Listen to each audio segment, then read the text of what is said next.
Gairebé 300 infants d'una desena de centres educatius s'han reunit a la Seu d'Urgell per compartir una jornada de música i llengua. Els participants s'han presentat al ritme de nyacres, garrotins, corrandes de veget i la melodia de la perdiueta. Forma part de la música tradicional i la música d'arrel, i això és veritat que si l'escola no ho ensenya i no ho coneixen, potser és molt difícil que alguns infants això ho puguin arribar a cantar en família o en el seu dia a dia. Doncs és també important per fer reviure tota aquesta cultura popular nostra que tenim aquí, que tan important també per aquest territori.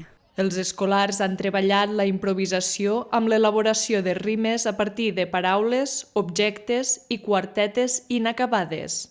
En cada prova s'ha donat uns minuts als participants per preparar-se abans que tornés a sonar la melodia. Per cantar qualsevol d'aquestes melodies doncs hem hagut d'entrenar-nos, no? També és un treball molt ric pel que fa a la llengua.